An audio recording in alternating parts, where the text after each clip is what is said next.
നമുക്ക് നമ്മുടെ ദിക്റുകളും നമ്മുടെ ദുആകളുമാണ് വലിയ പ്രൊട്ടക്ഷൻ. കാരണം നമുക്ക് നമ്മുടെ യജമാനായ റബ്ബിനോടാണ് എല്ലാം ഏൽപ്പിക്കാനുള്ളത്. എന്തും സംഭവിക്കാം, എന്തും വരാം. നമ്മൾ കണ്ടില്ലേ 242 ആളുകൾ കയറിയ വിമാനം 241 കത്തിച്ചാമ്പലായി. മയ്യത്തുകൾ പോലും ഏതാണെന്ന് കണ്ടുപിടിക്കാൻ കഴിയാതെ ഉറ്റവരും ഉടയവരും DNA ടെസ്റ്റുകൾ നടത്താൻ വേണ്ടി പോയി കാത്തു നിൽക്കുകയാണ്.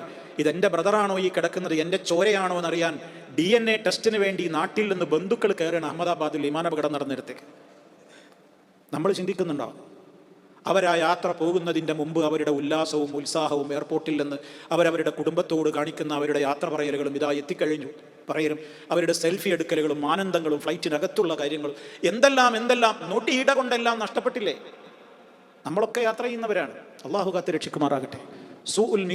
മീത്തത്ത് സൂ, ചീത്തയായ അന്ത്യം, പെട്ടെന്നുള്ള മരണങ്ങൾ, ഒരു തൗബക്ക് പോലും ഇടം കിട്ടാതെ പെട്ടെന്നുള്ള മരണങ്ങൾ, അതൊക്കെ പലപ്പോഴും വലിയ പ്രയാസമായിരിക്കും. അള്ളാഹു നമുക്ക് ഈമാനോടുകൂടെയുള്ള അന്ത്യം വിധിക്കുമാറാകട്ടെ. എവിടെ വെച്ച് മരിക്കുകയാണെങ്കിലും നോക്കൂ നിങ്ങൾ, 242 241 കരിഞ്ഞ് കത്തിച്ചാമ്പലാവാണ്. ആലോചിച്ച് നോക്കൂ. അപ്പൊ സഹോദരങ്ങളെ, ഇത്രയേ ഉള്ളൂ നമ്മുടെ കാര്യം എന്ന് ഞാൻ പറയുന്നത്. നമ്മുടെ ദുആ, നമ്മുടെ പ്രാർത്ഥന അവിടെയാണ്. അതൊക്കെ ഒരു പ്രാർത്ഥന.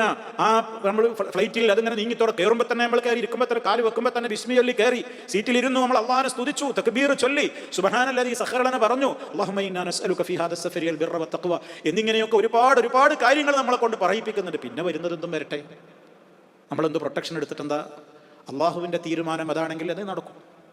പക്ഷേ അപ്പോഴും മരിക്കുകയാണെങ്കിലും എന്തായിട്ട് മരിക്കണം? മുഅ്മിനായിട്ട് മരിക്കാൻ കഴിയണം. അല്ലാതെ മരണത്തിൽ നിന്ന് രക്ഷപ്പെടാൻ ആർക്കും കഴിയൊന്നുമില്ലല്ലോ. അതിപ്പോൾ ഹജ്ജിന് പോയിട്ട് ആൾക്കാർ കത്തിക്കരിഞ്ഞ് മരിക്കുന്നില്ലേ? അതെവിടെ വെച്ച് മരിക്കുന്നില്ല? മിനായിലെ തീപിടുത്തത്തിൽ ഒരുപാട് ആളുകൾ മരിച്ചില്ലേ? അതല്ല വിഷയം. മരിക്കുന്നത് മുഅ്മിനായി മരിക്കണം. അല്ലാഹു തആല പറഞ്ഞത് നിങ്ങളെ മുഅ്മിനായി മരിക്കണം, അതാണ് നിങ്ങൾ നോക്കേണ്ടത്. യാ അയ്യുഹല്ലദീന ആമനു തഖുല്ലാഹ ഹഖ്ക തുഖാതിഹി വലാ തമൂതുന്ന ഇല്ലാ വഅൻതും മുസ്ലിമൂൻ. നമ്മൾ മുസ്ലിമീങ്ങളായിട്ടല്ലാതെ മരിക്കരുത്, അതാ പ്രധാനം. അത് എവിടെ വെച്ച് അങ്ങനെ മരിക്കുന്നു എന്നുള്ളതൊന്നും അല്ല വിഷയം. എവിടുന്ന് എങ്ങനെ ഏത് വിധത്തിൽ മരിക്കുകയാണെങ്കിൽ മുഅ്മിനായി മരിക്കാൻ പറ്റണം.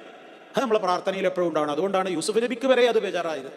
ഞാൻ വലിയ രാജാവും മന്ത്രിയും വലിയ ആളൊക്കെ ആയിട്ടുണ്ട്, പക്ഷെ അതൊക്കെ പടച്ചോനെ എനിക്കറിയാം. അതുകൊണ്ടൊന്നും എനിക്ക് സമാധാനമില്ല. ഇവിടുത്തെ രാജഭരണവും ഇവിടുത്തെ അധികാരം ഒന്നുമല്ല എനിക്ക് വേണ്ടത്. തവഫനി മുസ്ലിമാണ്. നീ എന്നെ മുസ്ലിമായിട്ട് മരിപ്പിക്കണം. വൽഹിഖ്നി ബിസ്സാലിഹീൻ, നല്ലവരോടൊപ്പം നീ സ്വർഗത്തിൽ എന്നെ ചേർത്ത് തരണം.